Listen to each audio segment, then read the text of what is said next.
ઈરોડે ક્યાં આવ્યું ઇન્ડિયામાં? ઈરોડે એને લખ્યું છે ઇન્ડિયા પછી લખ્યું છે. Yeah, good to go. Jashimana, you can start. યા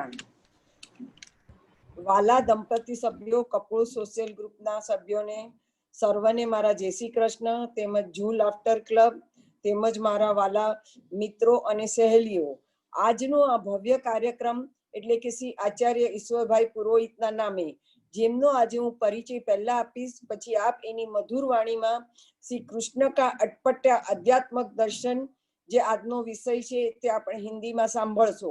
તેમનો પરિચય એટલે કે સંસ્કૃતના આચાર્ય તેમજ વિદ્વાન તેમજ પ્રખર પંડિત, જેમને MA અને BEd સંસ્કૃતમાં કરી ઇન્ડિયામાં એટલી બધી જગ્યાએ પ્રવચનો આપ્યા છે, જેમ કે મુંબઈ, જામનગર, કોટા, જયપુર, દિલ્હી, કલકત્તા, અમદાવાદ, ભરૂચ, સુરત, પુના, કોઈમ્બતુર, સેલમ, ઈરોડે, મદુરાઈ, બરોડા ઉપરોક્ત સંસ્થાઓમાં ભારતીય સંસ્કૃતિ, સાહિત્ય અને સંસ્કારમૂલક પ્રવચનો આપ્યા છે. તેમજ તેમના વિદેશોમાં પણ એટલા બધા લોકપ્રિય પ્રવચનો આપ્યા છે, જેમ કે લંડન, સ્વીડન અને ડેનમાર્ક. તેમને લંડનમાં 20 સંસ્થાઓમાં ધર્મ અને સંસ્કૃતિ વિશે પ્રવચનો તેમજ શિશુકુંજ સંસ્થામાં સંસ્કૃતની વર્કશોપ લીધેલી છે. સ્વીડનમાં શ્રીમદ ભાગવત કથા સંગીતકારો સાથે કરેલી છે. તેમને ડેનમાર્કમાં શ્રી પંજાબ કેસરી મંડળ દ્વારા કોપનહેગનમાં શ્રીમદ ભગવદ્ ગીતાના 20 પ્રવચનો અને ભારતીય સંસ્કૃતિનું મહત્વ અને શ્રીમદ ભાગવત કથાના 10મા સ્કંદ આધારિત શ્રી કૃષ્ણ લીલાના પ્રવચનો આપ્યા છે. જેઓએ આપણી સંસ્કૃતિને આગળ વધારવા તેમજ યુવા વર્ગને આપણું સાહિત્ય રસસભર કરવા, રસતાલ કરવા માંગે છે અને આપણી સાહિત્ય સંસ્કૃતિને જીવંત રાખવા માંગે છે. એવા શ્રી આચાર્ય શ્રી ઈશ્વરભાઈ પુરોહિતને આપ સાંભળશો.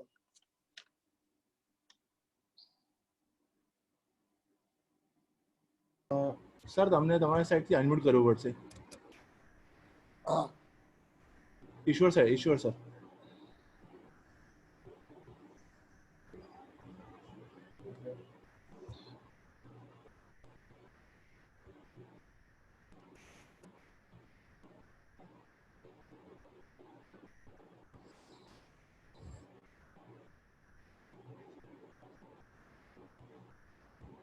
સર, હું તમને ઓપ્શન મોકલ્યું છે, ખાલી તમે ઓકે કરજો.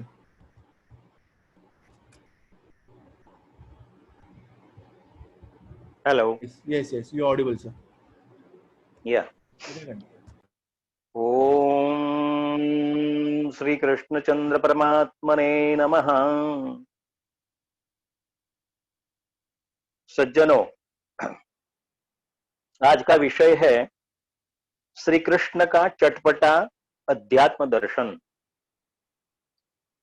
भाई श्री प्रवीण भाई से बहुत दिनों से मेरी चर्चा चल रही थी।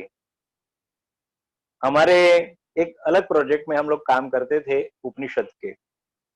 उसी समय उनको एक विचार आया कि ईश्वर भाई, आप जिस प्रकार से हमारे साथ बात करते हैं उसका जो हमें अगर लाभ मिले हमारे दोस्तों को तो कैसा रहेगा।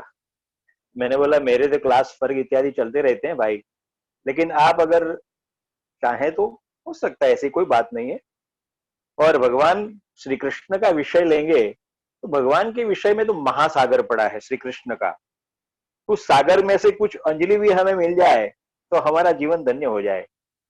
हमने बोला कि संतों और महापुरुषों की वाणी श्रवण करने के लिए, और श्रवण किए हुए आप लोग हैं, परमेश्वर की कृपा से आप लोगों के पास बड़े बड़े संत महापुरुष भी आते हैं और सुनाते हैं। हम एक पंडित है, शास्त्री है, आचार्य है, भारतीय विद्या भवन बंबई, जहाँ कन्हैयालाल मुंशी, ये हमारे उनके साथ हमारे संस्कारों का बीज वहां का डाला हुआ, और वो आज संस्मरण होकर के पूरे भारतवर्ष में हम छोटे सा इस प्रकार की सेवाएं कर्म करते हैं। तो हम अपना वक्तव्य शुरू करें उसके पहले भगवान कृष्ण परमात्मा का स्मरण प्रार्थना से करें।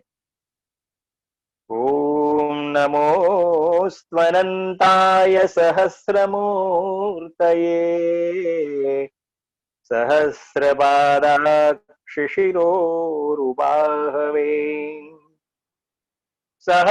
सहस्रनाम्ने पुरुषाय शाश्वते सहस्रकोटि युगधारिणे नमः। भगवान सहस्त्र कोटि युगधारी है। भगवान श्री कृष्ण, उनका जो वक्तव्य, उनका जो कर्तव्य, उनका जो जीवन है, उसी प्रकार के अगर सामने हमारे सामने अगर वो आ जाए तो हमें कैसा लगेगा। सहस्र मूर्त, ये 1000 मूर्त स्वरूप में, 1000 पैर में, 1000 आंख में अगर हमारे सामने आ जाए तो हमें उनका दर्शन अच्छा लगेगा। हम सब भाग जाएंगे, दर्शन नहीं कर पाएंगे उनका। क्योंकि भगवान कहते हैं कि मनुष्य की जो इच्छा होती है, मनुष्य जिस प्रकार से मुझे दर्शन करना चाहता है, उस प्रकार से मैं उसको दर्शन देता हूं। तो सहस्र नाम लेकर के जब भगवान प्रकट हुए, तो भगवान प्रकट होने के बाद तो चतुर्भुज स्वरूप में जल में प्रकट हो गए थे। तो माता ने कहा कि आप मेरा वचन पूर्ण करने के लिए आप प्रकट तो है, लेकिन इस प्रकार से तो किस प्रकार से हम जाएंगे विश्व में। तो भगवान ने बाल स्वरूप ले लिया और बाल स्वरूप लेकर के उन्होंने माता जी को दर्शन दिया। तो ये उनकी लीलाओं की प्रारंभ ही बातें हैं। भगवान को नारद जी एक दिन पूछते हैं, भगवान आप कहाँ निवास करते हैं। ऐसा भगवान को प्रश्न पूछा नारद जी, क्योंकि वो तो स्वयं उनके साथ जुड़े हुए हैं। फिर भी भगवान कहते हैं, ना हम वसामि वैकुंठे न च योगिनाम हृदि मदभक्ता पर्युपासन्ते तत्रस्यामि नारद। जिस प्रकार का प्रश्न पूछा जाए उस प्रकार का जवाब देना भगवान श्री कृष्ण की लीला है। अब नारद जी ने इस प्रकार का प्रश्न पूछा है कि कहा कि देख भाई नारद, मैं तो वैकुंठ में नहीं रहता हूं, न योगियों के हृदय में। अगर तुम समझते हो कि योगी में हृदय रहते हैं तो चलो योगी जी का दर्शन करेंगे और हमें भगवान प्राप्त हुए, तो गलत। ना हम वसामि वैकुंठे न च योगिनाम हृदि मम भक्ता पर्युपासन्ते। मेरे भक्त अगर जहां भी बैठे हो, कहीं भी बैठे हो, उनको जहां भी समय मिल जाए, खाते पीते बैठते सोते उठते नाचते गाते, अपने कर्म में जो लय होंगे उसके स्वरूप में अगर वो मुझे याद करते हैं तो तत्रस्यामि नारद, मैं वहां उपस्थित रहता हूं नारद। तो उनको अच्छा लगा। नारद जी इस प्रश्न का उत्तर सुन करके भगवान को प्रणाम करके कहते हैं कि परमेश्वर, एक और मेरा प्रश्न है कि आपका परम भक्त कौन है। अब भगवान को इस प्रकार से प्रश्न पूछे जाते हैं, क्योंकि जो मित्र होता है वो प्रश्न पूछता है, जो भक्त होता है वो प्रश्न पूछता है, जो हृदय का कोमल रहता है, हृदय का रुजु रहता है। देखिए अर्जुन रुजु आदमी, रुजु मनुष्य होने के कारण ही भगवान को प्रश्न पूछ सकता है। तो इस प्रकार से नारद जी ने फिर प्रश्न पूछा कि आप मुझे बताइए कि आपका सबसे बड़ा परम भक्त कौन है।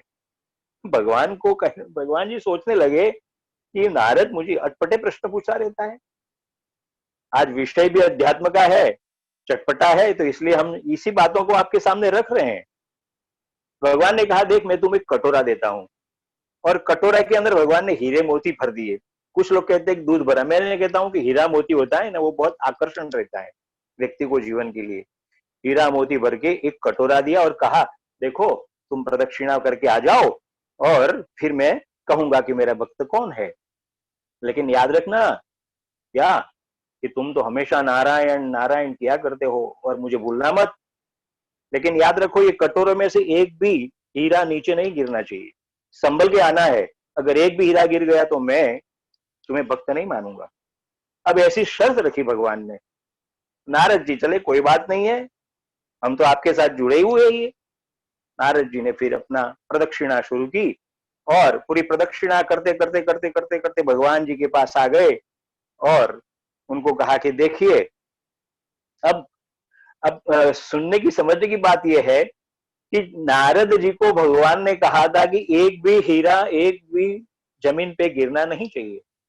तो उसको संभालने के लिए धीरे से अच्छी तरह से उस हीरे को उस कटोरे को संभाल संभाल संभाल संभाल करके भगवान के पास आ गए और बता दिया कि ये देखिए नहीं गिरा। तो भगवान ने कहा ठीक है, बहुत अच्छी बात है, तुम पास हो गए। लेकिन याद करो मुझे, मैंने तुम्हें कहा था कि तुम मुझे भूलना मत। तो भगवान श्री कृष्ण कहते हैं कि जब भी तुमने ये कटोरा लेकर के तुम चले, उस समय तुमने उसको संभालने के लिए ही पूरा अपना समय व्यतीत किया और मेरे पास आ गए। तुमने मुझे इस पे याद किया था, तो कि ये बात तो नहीं हुई, भूल गया मैं तो। भगवान ने कहा देखो, ये संसार के अंदर नीचे दृष्टि करो, ये जो संसार के लोग हैं, जैसे आज हम लोग यहाँ बैठे हैं तो भगवान का स्मरण कर रहे हैं, प्रवीण भाई आयोजन करते हैं, उनके दोस्तों को बुलाते हैं, ईश्वर जी यहाँ प्रवचन करते हैं, कृष्ण का नाम लेते हैं, तो उन्होंने कहा कि देखो, ये काम करते हुए भी एक जो खेडूत रहता है, फार्मर, वो भी सुबह में जाकर के भगवान को नमस्कार करके फिर काम में लग जाता है, दोपहर में भी, भोजन के समय भी मुझे वंदन करता है, शाम को वो शयन करने को जाता है तो भी वंदन करता है, लेकिन मुझे भूलता नहीं है। अपने कार्य में लीन होते हुए भी मुझे भूलता नहीं है। लेकिन तुमने तो अपना कार्य सिद्ध करते समय मुझे याद किया ही नहीं। कहने का तात्पर्य है कि भगवान अपनी लीलाओं के द्वारा इस बातों को हमें समझाते हैं कि आप हमें हमेशा याद रखिए, मेरा स्मरण करिए।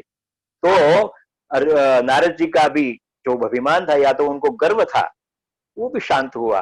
तो हमें प्रत्येक क्षण में, प्रत्येक लीलाओं में परमेश्वर का हमारे कार्य में उनको याद करना है।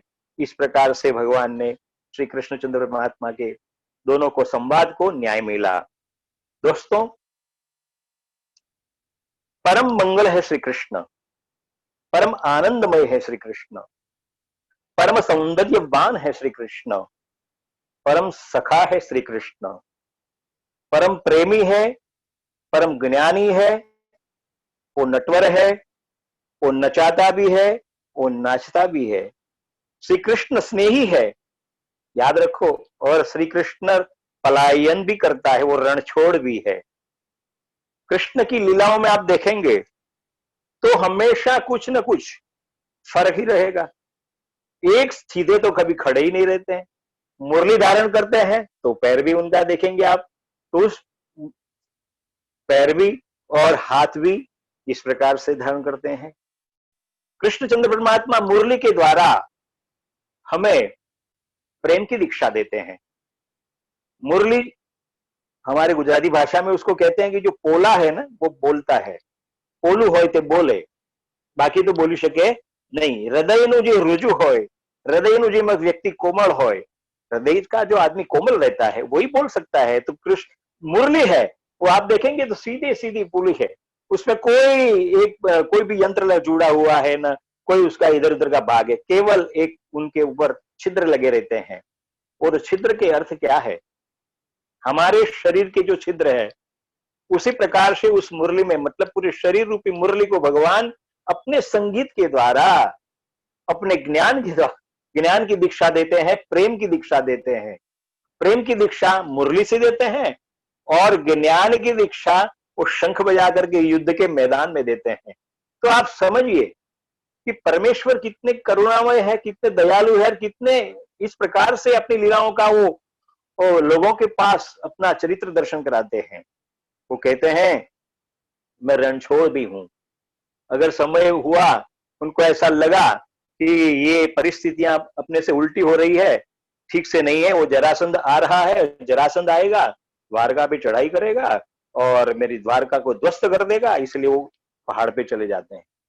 पहाड़ पे आना और जाना और युद्ध करना बहुत मुश्किल होता है।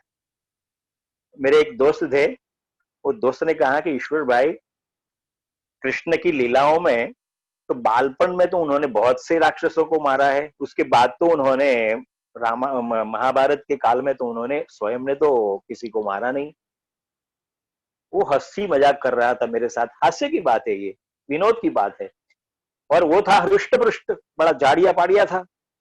उसने मुझे कहा कि, तो मैंने बोला यार दोस्त, ऐसी बात है कि भगवान श्री कृष्ण को पता चल गया था कि ये अभी भारतवर्ष के अंदर है ना, सब राज्य बदल गया है, नरेंद्र मोदी जी आ गए हैं और वहां पे अभी कायदा कानून ऐसे लगे हुए हैं कि अगर मैं मारूंगा तो मुझे कारावास में जाना पड़ेगा। अब भगवान को कारावास से बहुत बड़ा अभी उनको अच्छा नहीं लगता था, क्योंकि उन्होंने समझा था कि एक आकाशवाणी के कारण मेरे माता पिता को कारावास में जाना पड़ा, और कारावास के अंदर ही मेरे भाइयों को अभी मेरे भाई जो आए अगले उनकी भी हत्या हो गई, और मैं आया तो मुझे भी भागना पड़ा। तो कारावास से क्यों डरते हैं? इसलिए कारावास के डरने के कारण उन्होंने किसी को मारा नहीं, लेकिन भीम को, मतलब तेरे को, मैंने ऐसे कहा कि तू जरा मोटा मोटा है ना, इसलिए तेरे को, जारिया को, भीम को भगवान ने माध्यम बनाया। तो हंसने लगा।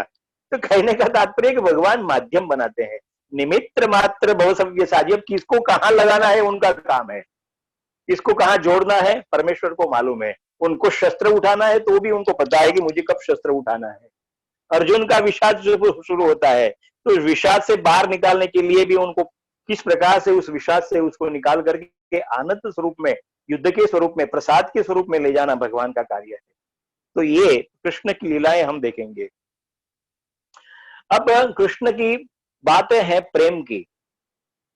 कृष्ण, यशोदा मैया कृष्ण को झुलाती है, मां यशोदा कृष्ण को झुलाती है, लेकिन राधा जी को कृष्ण जी झुलाते हैं।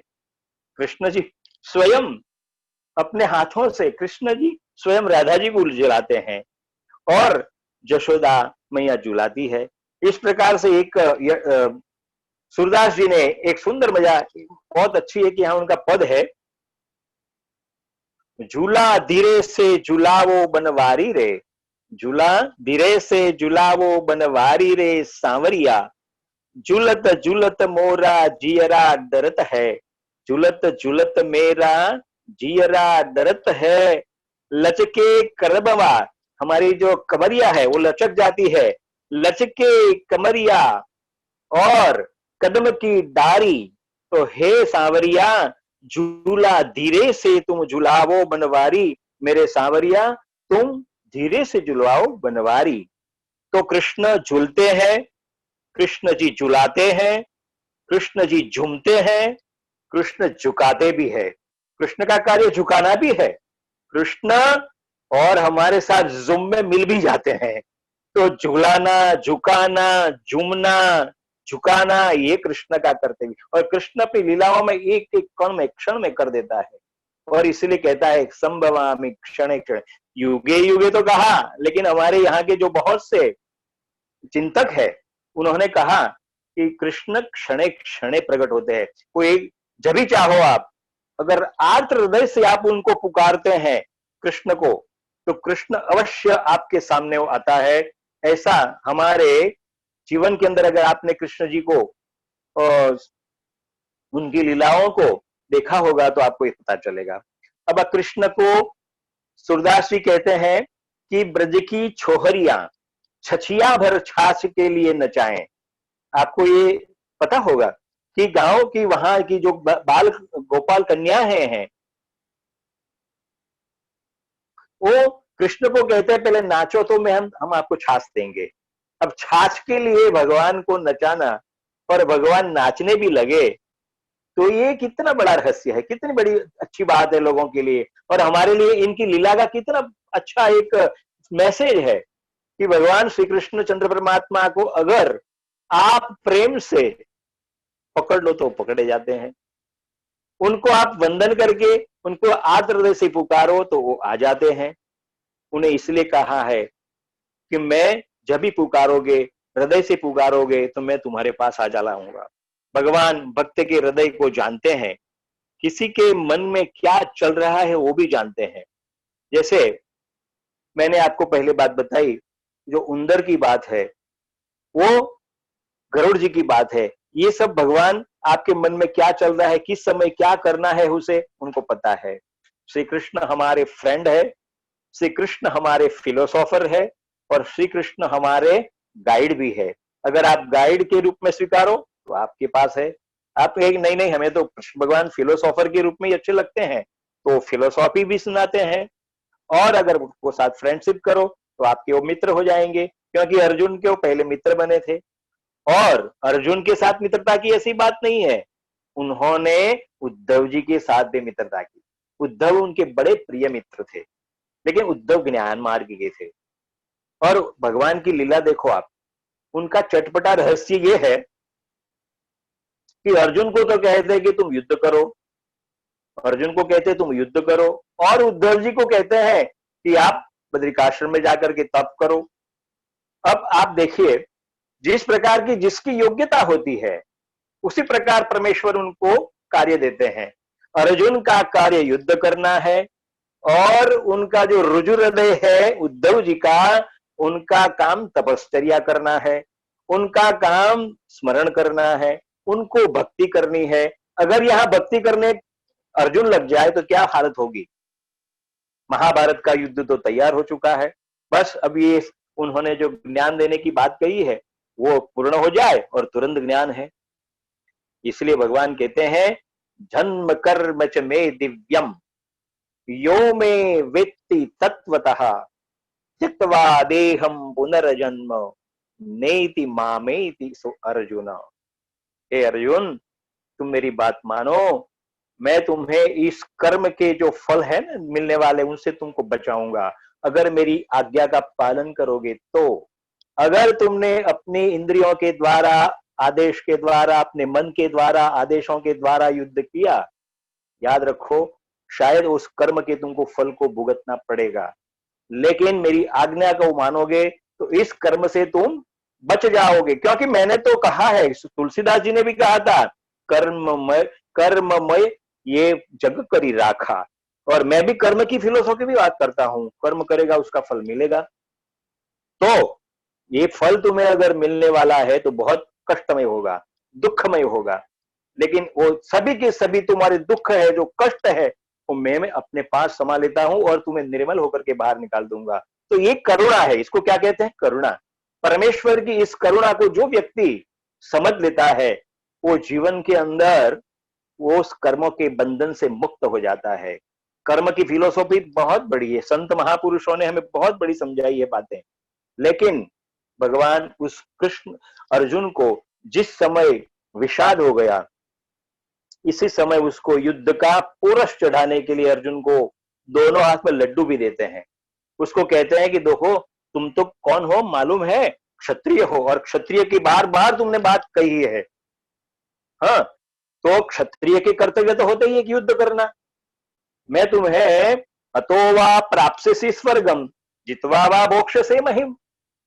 अभी आप सुनिए कि एक हाथ में ऐसा कहा कि युद्ध करते हो, अगर चले जाओगे तो तुम्हें स्वर्ग का सुख मिलेगा, अगर इस युद्ध में जीत गए तो ये पृथ्वी तुम्हारी है। तो आप समझिए आपके दोनों हाथ में लड्डू दिए जाएगा तो आप तो प्रसन्न हो जाएंगे कि नहीं।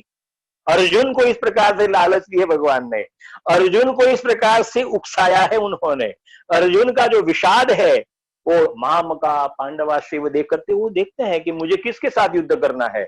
तो सालाह संबंधी नस्तदाह गुरु, मेरे गुरु जी है, मेरे भतीजे हैं, मेरे भांजे हैं, हाँ, और सब पूजनीय महापुरुष है, उनके साथ मुझे युद्ध करना है, तो मुझे तो युद्ध नहीं करना है बस।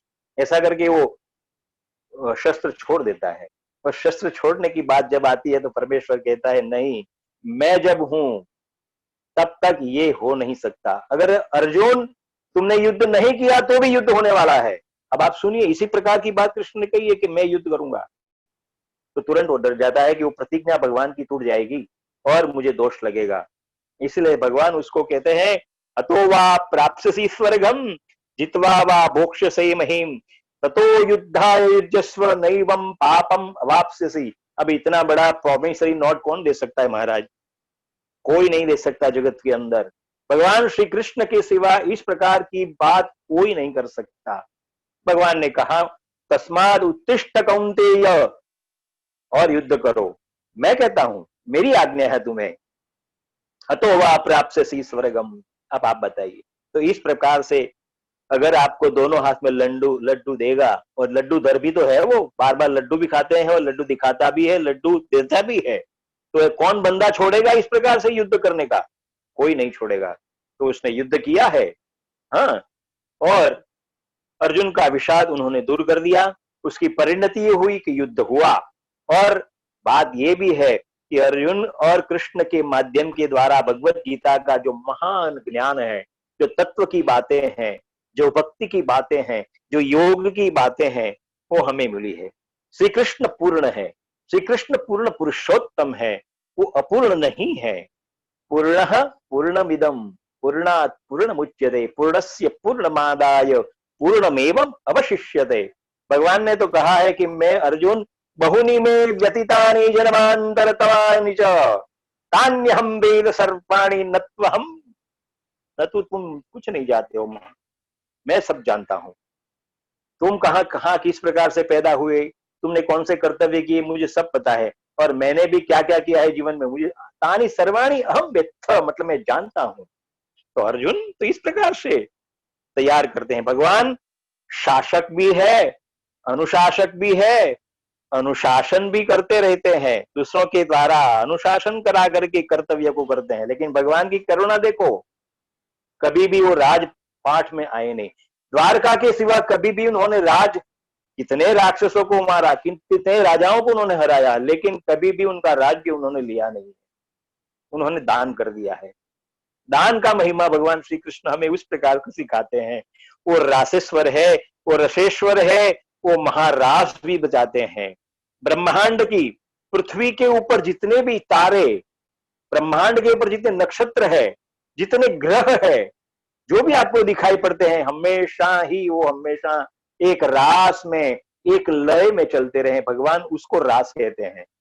हम मानते हैं कि ब्रजमंडल में भगवान का रास नित्य लीला चलती है उनकी, और उस नित्य लीला में, नित्य रास के अंदर पूरे विश्व को, पूरे ब्रह्मांड को, पूरे जीवों को अपने साथ वो रास नचाते हैं।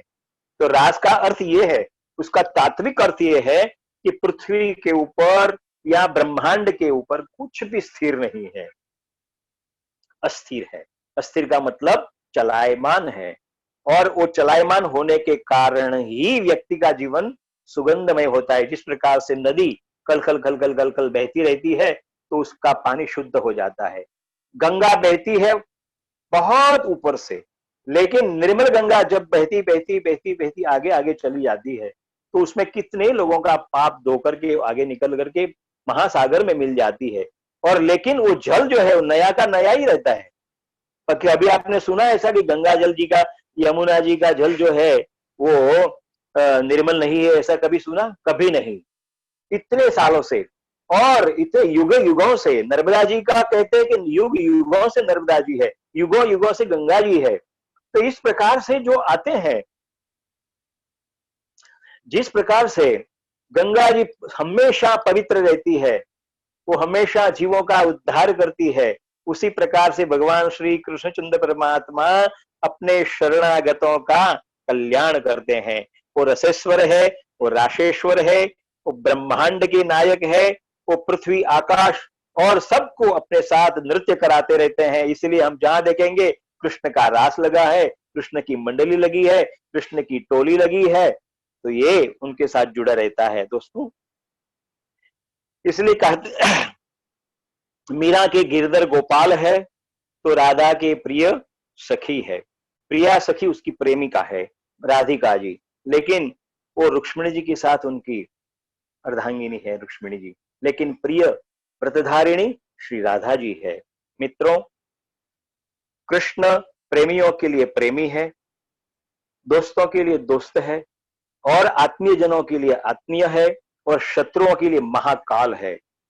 उन्होंने कहा, देवताओं के लिए बात करी, मैं तो कृष्णस्तु भगवान स्वयं।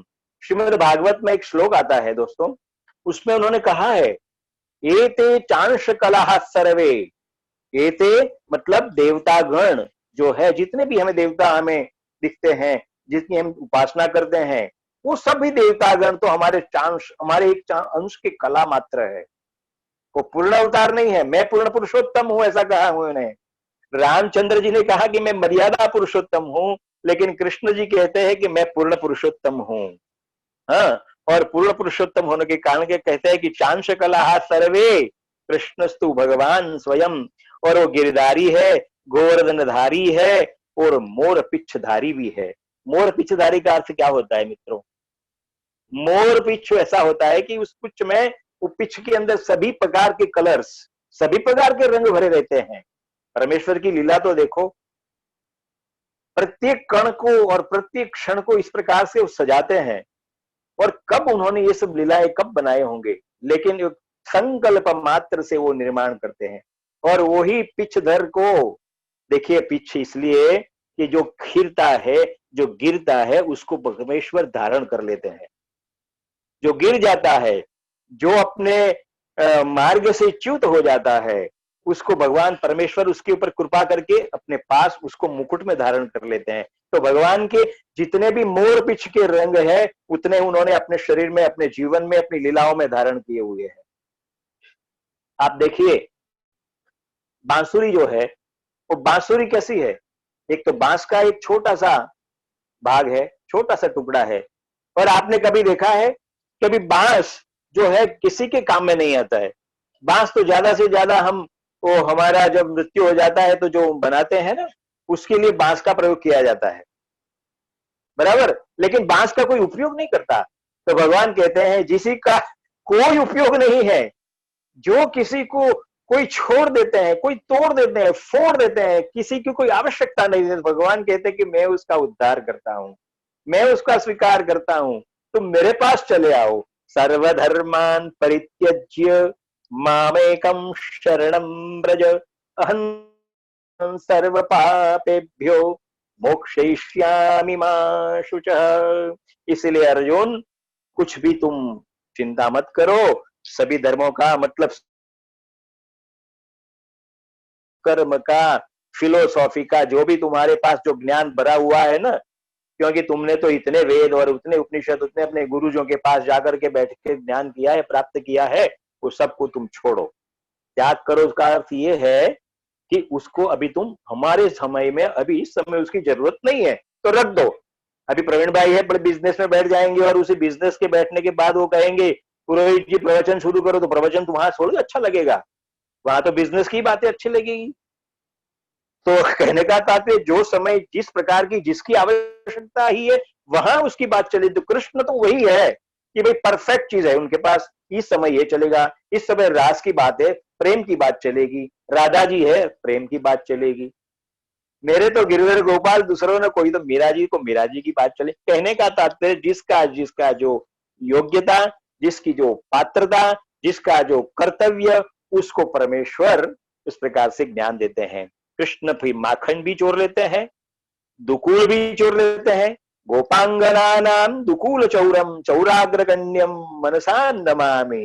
तो इस प्रकार से गोपियों के वस्त्र तो चुरा लेते हैं, लेकिन भगवान वस्त्र का पूर्ण भी करते हैं।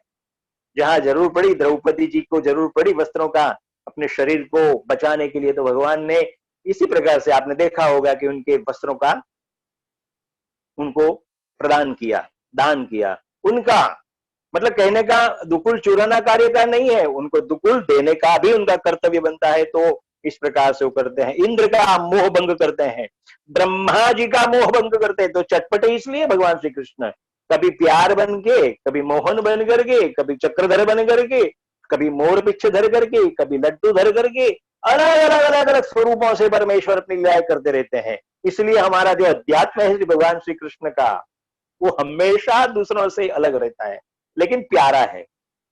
हमें उनके पास उनकी बातें सुनना अच्छी लगता है, उनका कर्तव्य, उनका धर्म, उनका चरित्र, उनके जो बनाए हुए शास्त्र है, उनको हमें चयन करना, पढ़ना अच्छा लगता है। तो भगवान इंद्र का मोह भंग करते हैं। वो जानते हैं आप वो कथा को, कि ग्वाल बाल और वहां के लोग जो है वो सब मिल करके इंद्र को ये सब देने जा रहे थे। भगवान ने कहा कोई जरूरत नहीं है भैया, मैं उपस्थित हूँ, और आप बात छोड़ो और मुझे दे दो, और यहाँ यज्ञ बंद करो इस प्रकार के। और उस प्रकार के यज्ञ को उन्होंने बंद कराया, और परमेश्वर ने कृपा की। उन्होंने भी तो जबरदस्त, इंद्र ने भगवान को दिखा देने के लिए बारिश बरसाई, लेकिन नहीं, बच गए। ब्रह्मा जी ने भी सोचा कि अरे ये महान श्री कृष्ण चंद्र परमात्मा अखिल ब्रह्मांड के नायक है, और ये बचपना करते हैं वहां जाकर के, बाल बच्चों के साथ खेलते रहते हैं, और कभी कभी यमुना में गिर जाकर के उस कालिया के साथ युद्ध करते हैं, कभी तो वो किसी को भी मारते हैं, क्या कर रहे हैं, और ये गैया चराने निकले हैं। तो ब्रह्मा जी को मोह हो जाता है, उनको ऐसा डाउट लगता है कि अभी कुछ तो कुछ गड़बड़ है भैया, ये भगवान श्री कृष्ण हमारे तो नहीं है। इसलिए उन्होंने गैया को चुरा लेते हैं, और गैया को चुरा करके अपने पास रख लेते हैं। तब भगवान जी उसी स्वरूप के, उसी ग्वाल के, जैसे ग्वाल वैसे ही गैया, वो सबको लेकर के गोकुल में गए और वहां अपना कार्य शुरू कर दिया। और वो ऊपर से बैठे बैठे देख रहे हैं कि क्या हो रहा है, क्या हो रहा है, अभी तो कृष्ण को पता चलेगा कि कहाँ गए, कहाँ गए, कहाँ गए। लेकिन वैसे की वैसी गैया, वैसे की वैसे ग्वाल वाल, परमेश्वर ने उनका भी मोह भंग कर दिया। कहने का तात्पर्य है कि अत्यंत अगर आप उसके ऊपर डाउट करोगे, अशोच्यानन्वशोचस्वम प्रज्ञावादांश भाषसे गतासून गतासूंश्च नानुशोचन्ति पंडिताः। अगर गलत तरीकों से कुछ भी अनर्गल करो से मुझे तुम प्राप्त करने का प्रयत्न करोगे तो प्राप्त नहीं कर पाओगे। तो ब्रह्मा जी ने भी परमेश्वर को नौमिड्यते द्रवपुषे तड़िदंबराय, इस प्रकार से उनकी स्तुति करी और प्रसन्न किया भगवान को कि मैं आपको वंदन करता हूं, मैं आपके शरण में हूं, मेरा उद्धार कीजिए। तो ब्रह्मा जी का भी मोह भंग किया। इस प्रकार से वो मनसातीत है। कैसे है भगवान? श्री कृष्ण अतीत है, श्री कृष्ण मनसातीत है, श्री कृष्ण में हृदय में रहते हैं सभी के। भगवत गीता में हमेशा बताया है, ना हम वसामि वैकुंठे न च योगिनाम हृदये मम भक्ता पर्युपासन्ते तत्तस्यामि नारद। मैं हमेशा, भगवान कहते हैं कि मैं भक्त के पास ही रहता हूं। ध्यान आपका कहाँ है? कुछ श्रोता वर्गों का ध्यान अलग अलग जगह पे है, लेकिन परमेश्वर की जो बातें, परमेश्वर की जो कथाएं, उनका मंगल कार्य जो सुनते रहते हैं, उनके लिए भगवान कहते हैं निमित्त मात्र भव सव्यसाची मयैव पूर्वे निहिता पूर्वमेव। हे अर्जुन, तुम डरो मत, इन सबको तो मैंने पूर्व में ही मार दिया है, तुम क्या मारोगे? अब बात करो, भगवान श्री कृष्ण इस प्रकार से कहते हैं कि इन सब का वध तो मैंने पहले ही कर दिया है अर्जुन, लेकिन मैं तो तुमको निमित्त बना रहा हूं। अब निमित्त बनना कितना ही अच्छी बात है। किसी व्यक्ति को, किसी संस्था को आपको मदद करना है और आप निमित्त हो जाओ। मेरे पास धन नहीं है, लेकिन मैं किसी को कहूं कि संस्था को 2 पैसे की जरूरत है और वहां कुछ बच्चे रहते हैं या उनको वहां धर्म कर्म अच्छा करना है, तो आप कुछ दान दे दीजिए। अगर आप दान देते हैं तो मैं तो निमित्त बन गया, वहां का देने वाले तो आप है। तो भगवान कहते हैं कि अर्जुन, मैं तो तुम्हें केवल मेरे भक्त होने के कारण, मेरे सखा होने के कारण मैं तुम्हें श्रेय देना चाहता हूं। अब श्रेय कितनी बड़ी बात है। आप, हमारी माताएं बहनें होती है ना, कभी कभी बहुत नाराज होती है कि पूरा दिन हम काम करते हैं, पूरा दिन आपका सब ध्यान रखते हैं, लेकिन हमको श्रेय नहीं मिलता है। कभी किसी ने हमारी प्रशंसा ही नहीं की। लेकिन आप अगर प्यार से कहो, क्या बात है, आज तो बढ़िया रसोई बनाई है, आपने जो भोजन किया है, आज के जैसा भोजन तो आपने कभी नहीं बनाया, हाँ, क्या रबड़ी बनाई है, क्या है, आपने बहुत अच्छे व्यंजन बनाए हैं। तो आप जब भी उनका प्रशंसा उनकी करते हैं तो प्रसन्नता होती है। ऐसा होना भी चाहिए, जरूरी भी है। अगर ऐसा नहीं करेंगे तो शाम को फिर क्या मिलेगा आपको मालूम है। तो मेरे श्रोता वर्ग, भगवान श्री कृष्ण जिस प्रकार से निमित्तक बन करके अपना कार्य सिद्ध करते हैं, उसी प्रकार से भक्त को भी वो कहते हैं कि आप अपने कर्तव्य में लगे रहो।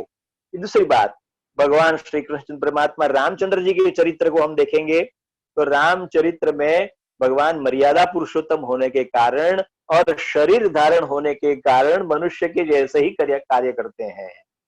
श्री राम जी स्वयं रोए हैं, कृष्ण जी कभी रोए नहीं, कृष्ण जी ने रुलाया है।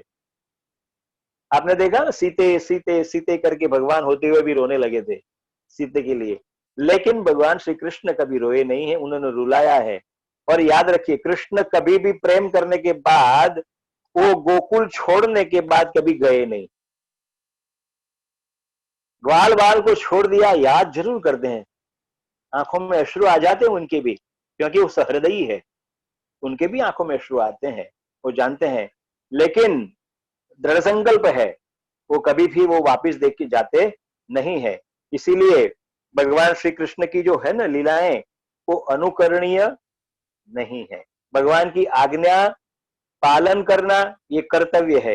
रामचंद्र जी का चरित्र है वो अनुकरणीय है, मतलब you can follow that all the character of the Ram, but you can not follow the Krishna. Krishna, what Krishna says you must have to follow. If you do like Krishna then you will be sufferer. Krishna लीला की ऐसे हम लोग करना शुरू करें, मोर धारण करके, पीछे धारण करके चौराहे पे जाकर के डांस करने लगे, नृत्य करने लगे, ये तो गणपति जी महाराज है और उसको विसर्जन करने जाते हैं तो ठीक है, लेकिन ऐसे ही निकल जाओ आप तो क्या दशा होगी आपकी। और अगर नहीं गोपी मंडल भी चाहिए तो गोपी मंडल जमाने के लिए आप प्रयत्न करोगे तो आप तो बड़े निष्फल हो जाओगे। तो कहने का तात्पर्य है कि कृष्ण की लीलाओं का गान किया जा सकता है।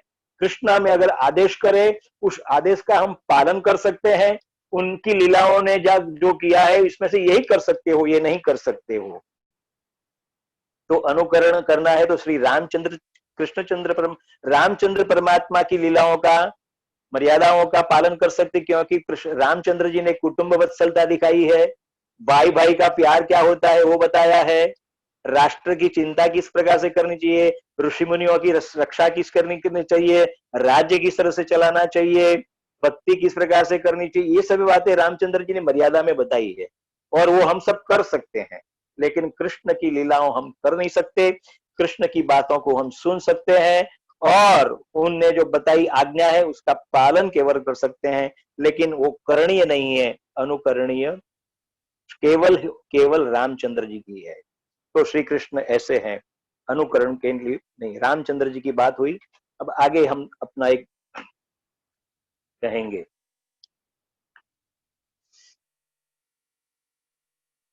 सत्यम परम धीमहि, भगवान सत्यव्रत है। कैसे है भगवान?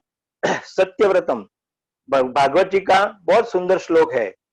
भगवान जब प्रकट हुए ना तब देवताओं ने ये श्लोक कहा था, सत्यव्रतम सत्य परं त्रिसत्यम सत्यस्य योनिं निहितं च सत्ये सत्यस्य सत्यामृत सत्यनेत्रम सत्यात्मकत्वां शरणं प्रपन्नः। भगवान सत्यव्रत है, सत्यव्रत है, सत्यधारी है। सत्यम परम धीमहि इसलिए कहा जाता है कि हम परमेश्वर का सत्य जो परम परम कृपालु परमेश्वर परम सत्यवान है उसकी हम धारणा करते हैं, उनको याद करते हैं, उनका स्मरण करते हैं। तो भगवान परम सखा है श्री अर्जुन जी के और श्री उद्धव जी के, और उद्धव जी के साथ, बाल गोपालों के साथ, द्रौपदी जी के साथ ये उनका सखा भाव रहा है। अर्जुन के साथ, उद्धव जी के साथ और बाल सखाओं के साथ उनका नाता रहा है सखा के स्वरूप में। शंख बजा के युद्ध करते हैं और मुरली बजाकर वो ज्ञान प्रदान भी कर देते हैं। भक्त की योग्यता देख करके शिक्षा प्रदान करते हैं, और किसी को बद्रिकाश्रम जाने को कहते हैं तो किसी को युद्ध करने के लिए कहते हैं। मेरा यह मंगलमय शरीर अब भगवद। उन्होंने एक बहुत अच्छी बात बताई। उद्धव जी ने कहा कि भगवान आप अपनी लीलाओं का मतलब शरीर जो आपने धारण किया है, उस शरीर धारण करने के बाद अब आप लीलाओं का विसर्जन करने जा रहे हैं, मतलब अपना शरीर छोड़ने जा रहे हैं। तो आप कृपा करके हमें बताइए कि आपका जो ये ज्ञान है वो हमें किस प्रकार से प्राप्त होगा। तो भगवान ने कहा मेरा मंगलमय जो शरीर है मैं अब इस शरीर को भागवत जी में प्रदान कर देता हूं। भागवत जी को अपना पूरा जो शरीर है, पूरा ज्ञान है उनमें प्रविष्ट करवा दिया। बहुत सुंदर श्लोक है, सुनने लायक है। स्वकीयम यद भवेत्तेजः भागवते यदात् तिरोधाय प्रविष्टोऽयं श्रीमद्भागवतार्णवम्। श्रीमद् भागवत रूपी महासागर में अपने स्वकीय स्वरूप को तिरोधाय, तिरोहित होकर के पदार्पण कर दिया भगवान ने। तेजोयम अजतेनेयम वांगमयी मूर्ति। इस प्रकार से ये जो भागवत जी है प्रत्यक्षा वर्तते हरे। वैष्णव जो है भगवान श्री कृष्णचंद्र परमात्मा की लीलाओं का जो गान किया गया हुआ है, जो ज्ञान प्रदान किया हुआ है उसको अपने मस्तक में धारण करते हैं और पूरे के पूरे शरीर में, इंद्रियों में उनका जो ज्ञान है वो प्रकट हो जाए, ऐसी प्रार्थना करते हैं। इसलिए वांगमय स्वरूप कहा जाता है भगवान को। श्रीमद् भागवत को वांगमय स्वरूप कहा गया है। तेनेयम वांगमयी मूर्ति प्रत्यक्षा वर्तते हरे। सेवना श्रवणात् पाठात् दर्शनात् पापनाशिनी। अभी भगवान श्री कृष्ण कहते हैं कि हे उद्धव, मैं ना जो मेरा स्वरूप है इस वांग्मयी मूर्ति में मतलब श्रीमद् भागवत जी में पदार्पण किया हुआ है, तो उसके सेवन करने से, श्रवण करने से, उसका पाठ करने से या उसके दर्शन करने से भी सभी पाप नष्ट हो जाते हैं। अभी कथा श्रवण करो न करो, इस कलयुग में समय नहीं होता है। अब पहले तो कथा 8-8, 9-9 घंटा, 10-10 घंटा की जाती थी, लेकिन अपने समय के अनुसार लोगों ने समय भी बदल दिया, कार्य भी बदल दिया। जो मतलब यजमान को प्रसन्न करने के लिए कथाकार जो होते हैं वो अपनी कथाओं का जो गान है वो सीमित करके परमेश्वर की लीलाओं का गान करते हैं, लेकिन वो तो महाअर्णव है। पर महाअर्णव का जो चरित्र वर्णन है, श्रीमद् भागवत की जो कथा है, उसको पूरा न्याय मिलना चाहिए। तो सेवनात्, इसलिए भगवान ने कृपा करके कहा अगर कलयुग में कोई सेवन करेगा मतलब उनकी वंदना करेगा या तो उनको सुनेगा, सेवनाद श्रवणाद सुनेगा, पठनाद अगर उस श्रवण करने की तैयारी नहीं है, समय नहीं है, तो पाठ करेगा। भगवद गीता का पाठ किया जाता है। उसी तरह कभी कभी भगवान श्री कृष्ण की लीलाओं की जो वर्णन है उनका पाठ करेगा, या वो भी नहीं हुआ तो दर्शन करेगा। दर्शन करने से भी पाप नष्ट हो जाते हैं। तो भगवान श्री कृष्ण ने, परमात्मा ने अपनी करुणा से श्रीमद् भागवत में अपना स्वरूप तिरोहित कर दिया। इसलिए कहते हैं उसके बाद बहुत सुंदर श्लोक है, प्रहलाद नारद पराशर पुंडरीक। किसने किसने भगवान को किसने प्राप्त किया है, किन किन लोगों ने ज्ञान को प्राप्त किया, किन किन लोगों ने दर्शन किया, कौन महान पुरुष थे ऐसे? तो प्रहलाद नारद पराशर पुंडरीक व्यासांबरीश शुकशौनक भीष्मदाल्भ्यान। कौन? व्यास जी है, अम्बरीश जी है, शुक जी है, शौनक है, भीष्म इत्यादि अल्भ्यान है। रुक्मांगदार्जुन वशिष्ठ विभीषणादीन, रुक्मैया को, हाँ, अंगद को, अर्जुन को, वशिष्ठ जी को, विभीषण जी को, पुण्यानिमान परम भागवतान नमामि। अगर कोई प्रातः काल में इन महर्षियों का नाम भी लेना तो श्रीमद् भागवत की कथा का जो फल है वो भी मिल जाए। तो हमारे यहाँ जो सुबह में प्रार्थना करते हैं ना, हम सुबह में उठते हैं ना, भगवान जी का दर्शन करते हैं, सूर्य जी को नमस्कार करते हैं, पृथ्वी को वंदना करनी चाहिए, उसके बाद सूर्य को वंदना करनी चाहिए। स्नान में एक श्लोक भगवान का दिया हुआ है वो भी गाना चाहिए। भगवान जी के मंदिर पे जाते उत्तिष्ठ गोविंद उत्तिष्ठ, उत्तिष्ठ गरुड़ ध्वज, उत्तिष्ठ कमलाकांत, त्रैलोक्य मंगलम गुरु, इस प्रकार की हम प्रार्थना करते हैं। तो भगवान कहते हैं इस प्रकार का श्लोक भी अगर मेरे सामने आकर के गाया जाता है तो मैं उस भक्त की सभी कामनाएं मैं पूर्ण करता हूं। सज्जनों, श्री कृष्ण कहते हैं संभवामि युगे युगे। अगर आप प्रार्थना करोगे श्री कृष्ण क्षणे क्षणे आपके स्वार पास में आ जाएंगे। लेकिन भक्तों के लिए वो हमेशा कहते हैं कि मेरे शरणागत को मैं कभी निराश नहीं करता हूं।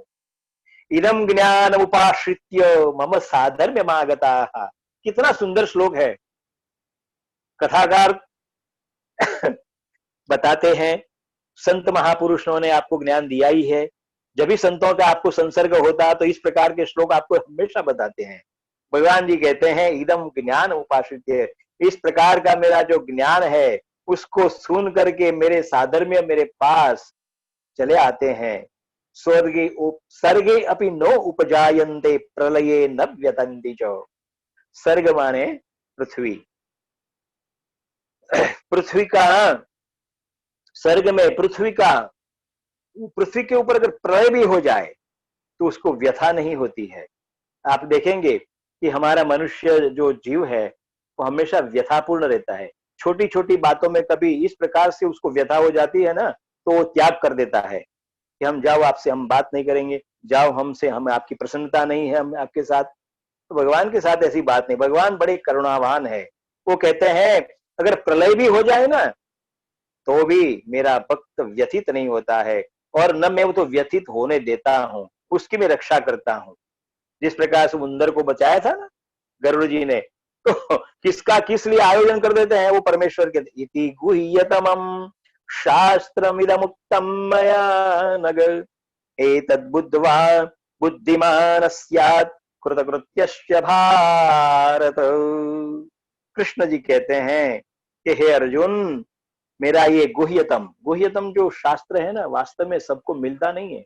अगर कोई ऐसा समझे कि चना ममरा खाने के लिए या भेलपूरी खाने जाते हैं और चलो भाई कथा चलती है और सुन लेंगे, भगवान इतनी बड़ी कथा का आयोजन है तो आधा घंटा बैठ लेते हैं।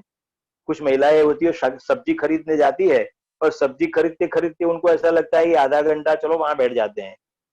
तो गुह्यतमम शास्त्रम जो है परमेश्वर का इस प्रकार से नहीं मिलता है।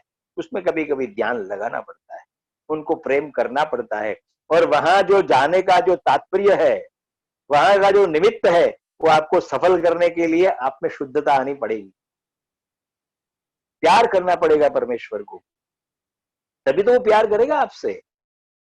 गुह्यतमम शास्त्रम, ये गुह्य से गुह्य है, मतलब बहुत गोपनीय है। ये तो हम जो बात करते हैं ना आपसे, ये तो हमारी वांग्मयी वाणी जो है ना, इस वाणी को तो परमेश्वर ने कहा है कि बोल, जो भी ज्ञान प्राप्त हुआ है बांटो। आप ब्राह्मण है, आप व्यास है, पुरोहित है, और आपका कर्तव्य है जितना हो सके जो भी आपको प्राप्त हुआ है आप इस ज्ञान को भक्तों को दे दीजिए। इस प्रकार से गुह्यतमम जो शास्त्र है, इदम मुक्तम मया नग, मया नग मतलब होता है अनग, निष्पाप। हे अर्जुन, तुम निष्पाप हो, रुजु हो, मेरे मित्र हो। और भगवान ने उसको एक उपाधि बहुत सुंदर दी, हे अनग, तुम इसको बुद्ध इति बुद्धवा एतत् बुद्धवा बुद्धिमान, इस प्रकार से जो बुद्धिमान व्यक्ति इसको जानते हैं वो कृत्य कृत्य हो जाते हैं। अगर इतनी बातें, छोटी छोटी बातें भी भगवान की लीलाओं का हम जब ज्ञान करते हैं और हमें आनंद प्रदान हो जाता है, तो आप सुनिए, आप सोचिए मन से कि भगवान का जो गुह्यतम ज्ञान है वो प्राप्त होगा तो क्या होगा, कितना आनंद होगा। छोटी छोटी बातों से इतना आनंद मिल जाता है हमें, छोटी छोटी लीलाओं से इतना हमें आनंद हो जाता है परमेश्वर की बातों का। तो परमेश्वर ने जो, भगवान ने जो गुप्त ज्ञान, जो अपना रहस्य भगवद गीता के अंदर छुपाया है, वो आप प्रयत्न करोगे आपको जरूर अवश्य मिलेगा। आपकी योग्यता के अनुसार भगवान हमेशा आपको देंगे। भगवान जी को कबीर जी किस प्रकार से पुकारते हैं वो आपके सामने में एक छोटा सा दोहा है रजू करता हूं, और उसके बाद कथा को हम विराम देंगे।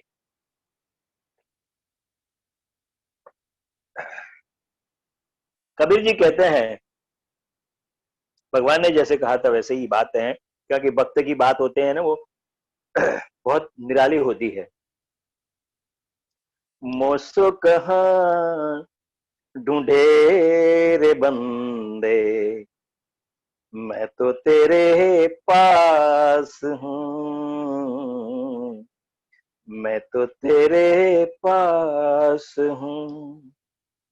ना मैं मंदिर, ना मैं मस्जिद, ना मैं मंदिर, ना मैं मस्जिद, ना मैं गिरजाघर में हूँ, ना मैं गिरजाघर में हूँ, ना मैं काबा, ना मैं काशी, ना हूँ मैं कैलाश में, ना हूँ मैं कैलाश में। मोसो कहाँ ढूंढे रे बंदे, मैं तो तेरे पास हूँ।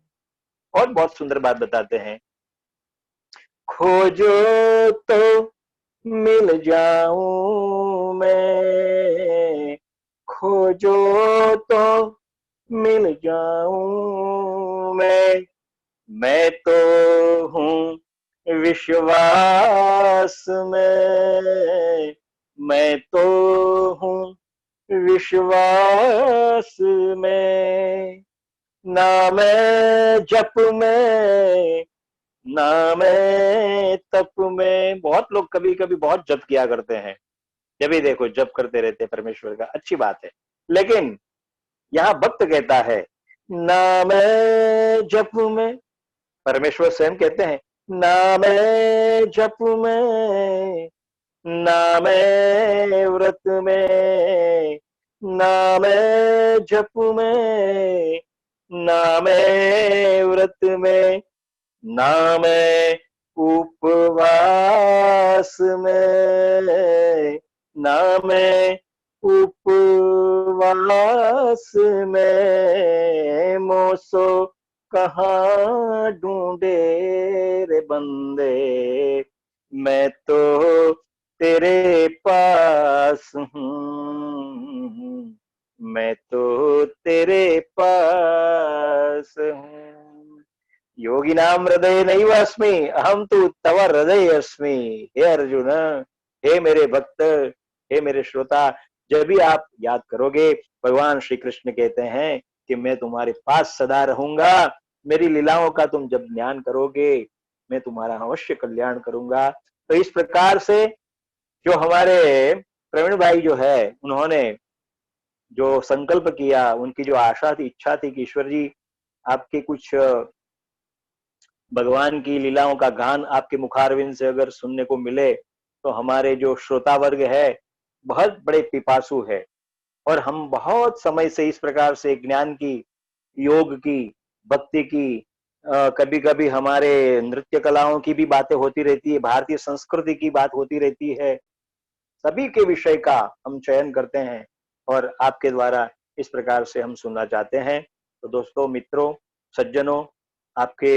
हृदय में बैठे हुए भगवान श्री कृष्ण की कृपा को दर्शन करता हूँ, और मेरे द्वारा जो भी बातें बताई है, आपको जो अच्छी लगे, जरूर जीवन में अर्पण कीजिए। जय श्री कृष्ण, राधे कृष्ण, राधे कृष्ण, राधे कृष्ण। नमस्कार।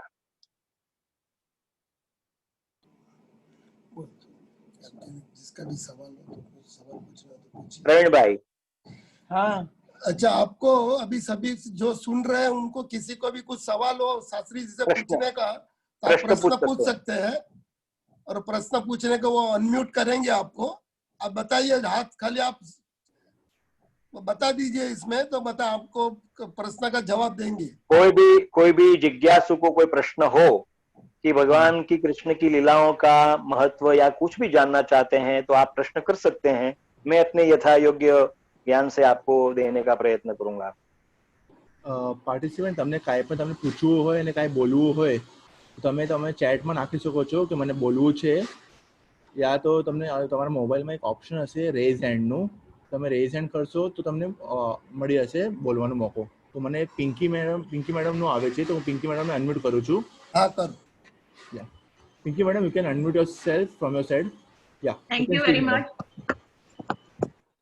प्रणाम सर। नमस्कार। जय श्री कृष्ण। जय श्री कृष्ण। आप आए, हम लोग को इतना अच्छा प्रवचन दिया, उसके लिए धन्यवाद। और मेरा ये प्रश्न है, क्यों हमारा मन क्यों इतना चंचल है? कुछ भी करते हैं उसमें कंसंट्रेशन क्यों नहीं होता है? 1 मिनट होता है, नहीं तो आधा सेकंड होता है, फिर भी हम लोग एवरीथिंग कहीं का कहीं सब भगवान का नाम भी लेते हैं, तो कंसंट्रेशन क्यों नहीं है? कुछ ना कुछ और सोचते रहते हैं। अगर आप कुछ हेल्प कर सके तो। अच्छी बात है। भगवान जी ने कहा था चंचल, अर्जुन जब भी बात करते हैं कृष्ण जी से, तो इसी प्रकार के प्रश्न जैसे आपने प्रश्न किया वैसा ही कहा था। चंचलम ही मनः कृष्ण प्रमाथि बलवत दृढ़म। हे कृष्ण जी, आप इस प्रकार का ज्ञान तो दे रहे हैं, लेकिन जो हमारा मन जो इतना चंचल है और प्रमाथी है, चंचलम ही मन कृष्ण प्रमाथि बलवत दृढ़म वायोरीव समन्यते, और जिस प्रकार आपने कहा कि कहीं ना कहीं पहुंच जाता है, तो किस प्रकार से उसको हम पकड़ के रखे? तो भगवान ने बहुत सरल बताया है कि इसका स्वभाव है मन का। अगर उसको, मन को आप जितना दबाओगे, जितना उसको पकड़ने का प्रयत्न करोगे, और भागता रहेगा वो। लेकिन प्रयत्न नहीं ना, भगवान श्री कृष्ण ने 12 अध्याय 12 अध्याय के अंदर भक्ति योग में ये बातें बताई है, और उन्होंने कहा है कि बार बार मेरे में जोड़ते रहो। जोड़ते रहने से क्या होता है कि आपके जो उसका जो स्वभाव है मन का, वो थक जाता है बाद में, कि अभी इसके पीछे मत पड़ो, कि हमारे में ध्यान ही नहीं दे रही है, ये जो ये जीव है ना, ये मेरे में ध्यान अब नहीं दे रहा है, इसलिए हमें हमें फिर वो छोड़ने का प्रयत्न करता है धीरे धीरे, और वो हमसे अलग हो जाता है। और हम जिस प्रकार है जहां मन लगाएंगे उसमें मन लगा जाएगा, वो उसमें आपका ध्यान लगेगा, क्योंकि आपकी निष्ठा अगर होगी सही। और दूसरे चिंतक तो ऐसा भी कहते हैं कि मन को ज्यादा दबाओगे ना तो और वो परेशान करेगा, वो प्रयत्न करने से बाद भी रुकेगा नहीं। इसलिए कभी कभी उसको कहो, अच्छा जहां जाना है जा, भाग, मैं तेरे को भागने देती हूँ, तेरे को जाना है वहां जा। वो तुरंत वहां से क्षण में 10 क्षण में कभी भी जहां के वापिस आकर के बैठ जाएगा आपके पास आकर के, क्योंकि आपने उसको स्वतंत्रता दी थोड़ी सी।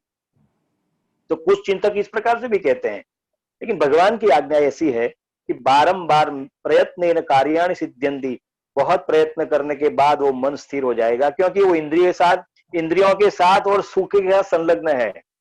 उसको इस प्रकार की बातें अच्छी नहीं लगती हैं, उसको ऐसा डर भी लगता है कि अगर मैंने भक्ति योग में, याग योग में कहीं भी और लगाया तो मेरा जो ये सुख साधन है वो निकल जाएगा मेरे हाथ से, और ये सुख सौंदर्य और उसका उपभोग करने का जो उसकी जो लालसाएं रहती है वो चली जाएगी। इसलिए वो आपको वहां से बार बार हटाता रहता है। लेकिन प्रयत्न से अगर आप लगे रहेंगे, चरित्र का ज्यादा ही ज्ञान करोगे, भक्ति करोगे, तो मन स्थिर होगा ही होगा।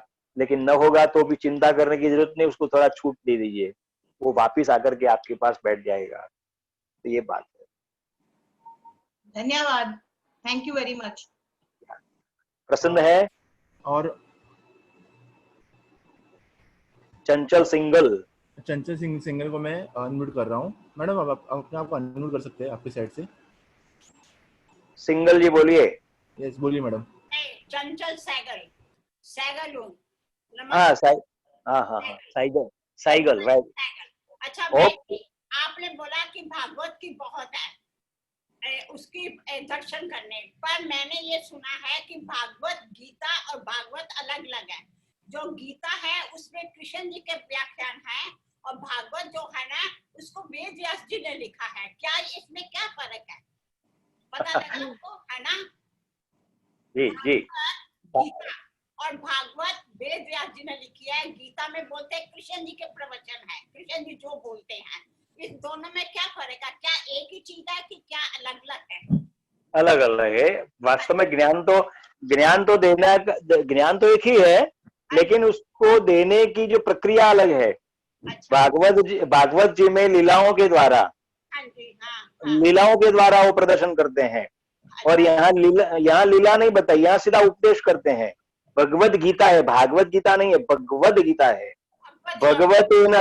भगवतेन भगवान के द्वारा कहा गया ज्ञान, उसको भगवत गीता कहते हैं। तो भगवान उपदेश देते हैं यहाँ पे। और भागवत अलग अलग, हाँ अलग अलग है दोनों, लेकिन दोनों का मार्ग तो एक ही है, लेकिन मार्ग जाने के जो है ना रास्ते वो अलग है।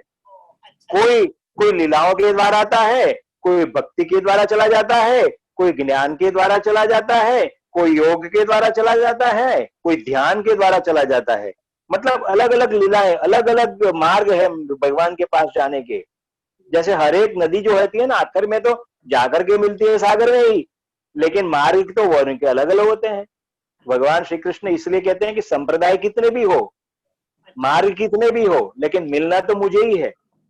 तो इस प्रकार से भगवत गीता उपदेश देता है, और भगवत श्रीमद् भागवत है वो कथा के द्वारा, लीलाओं के द्वारा वो आपको ज्ञान देने का प्रयत्न करते हैं। बहुत अच्छा, थैंक यू, बहुत शुक्रिया आपका, बहुत अच्छा। मेरे को ये दिमाग में रहता था, इन दोनों अच्छी में बात। थैंक यू, शुक्रिया। एनीबॉडी वांट एनी और कोई है जी, प्रश्न पूछना है किसी को? अभी तक तो अच्छी बात है। रिक्वेस्ट नहीं आया अभी तक हमें। किसको भी कुछ पूछना है तो चैट में डाल सकते हैं या रेज हैंड कर सकते हैं। मुझे लगता है कि ये जो वक्तव्य है आज का वो YouTube में भी शायद आ जाएगा, बराबर? यस हाँ जी, ठीक है। अब प्रवीण जी को जो बात करनी है, या कोई वक्ता को, कोई श्रोता को कुछ प्रश्न करने हैं तो कर सकते हैं, या फिर आगे ये हर्ष भाई है त्रिवेदी, हर्षा त्रिवेदी, बोलिए। हर्षा मैडम, मैंने आपको रिक्वेस्ट भेजा है, आप अपने आप को अनम्यूट कर सकते हैं आपकी साइड से। यस मैडम, आप बोल सकते हैं।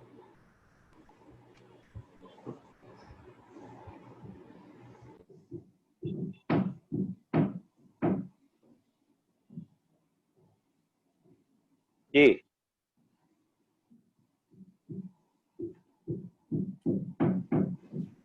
बोलिए। हर्षा मैडम बोल सकते हैं आप?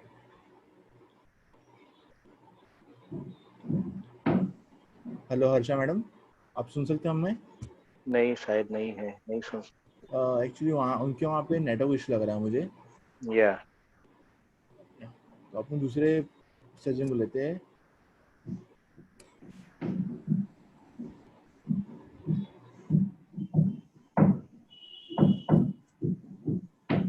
ऐसा है कि श्रोता तो बहुत जुड़े थे, बहुत जिनको इंटरेस्ट लगा वो आए भी है प्रश्न पूछने की। जिनकी जो भी इच्छा है वो पूछ सकते हैं।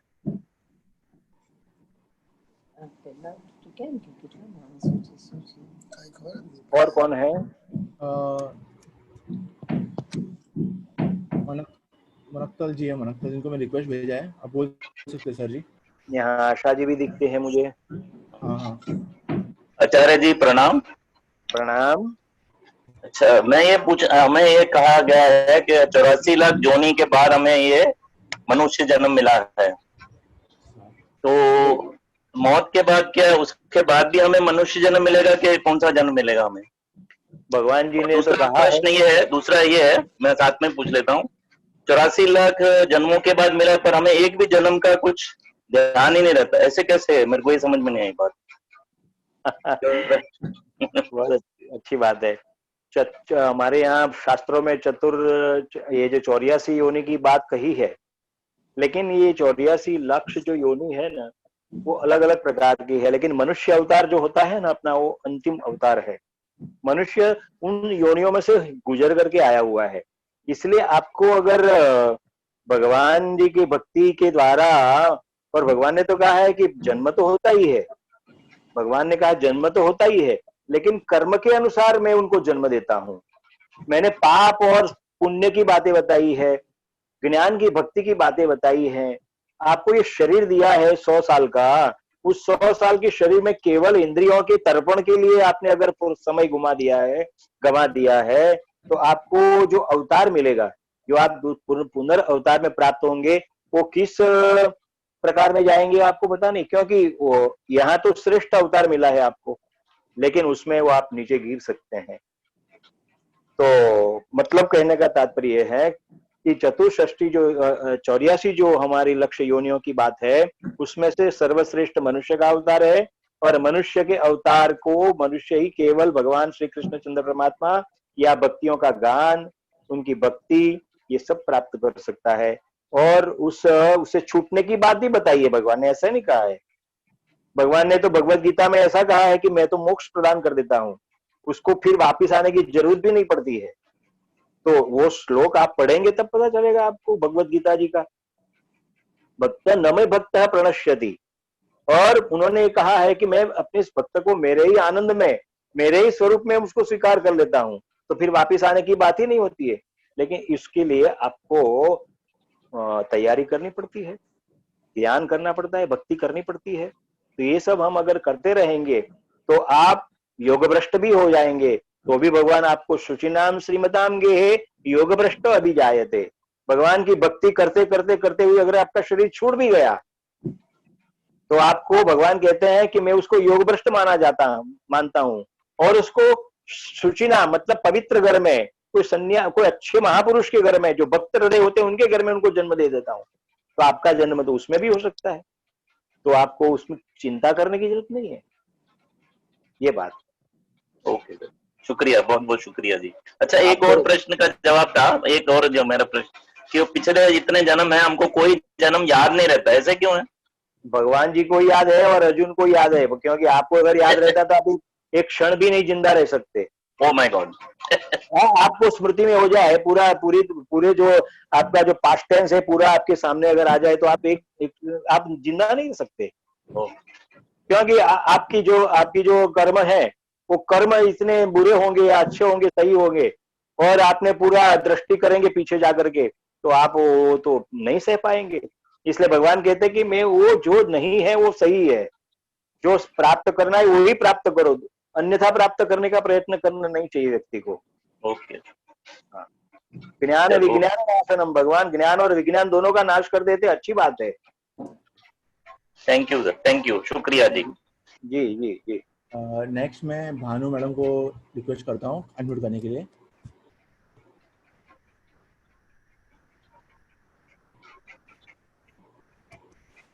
भानु मैडम आपको रिक्वेस्ट भेजा है, आप अपने आप को अनम्यूट कर सकते हैं।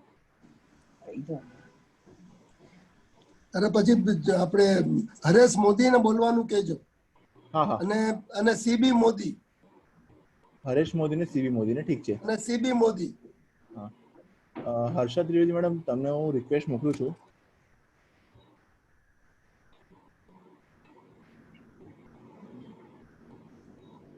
मैडम अनम्यूट करिए आपने आपको,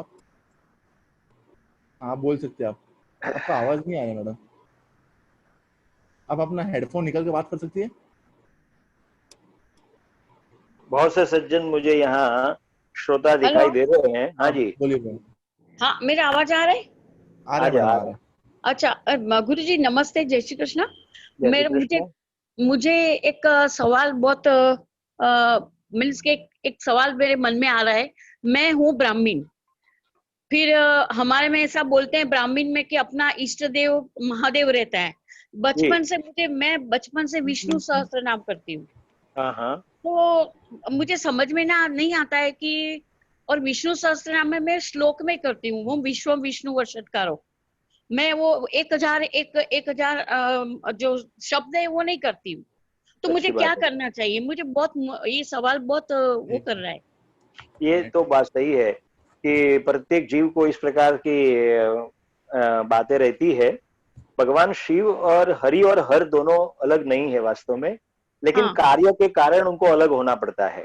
हाँ। शिव है न अजन्मा है, शिव अजन्मा है, वो नित्य है, अजन्मानो लोका, अजन्मानो लोका।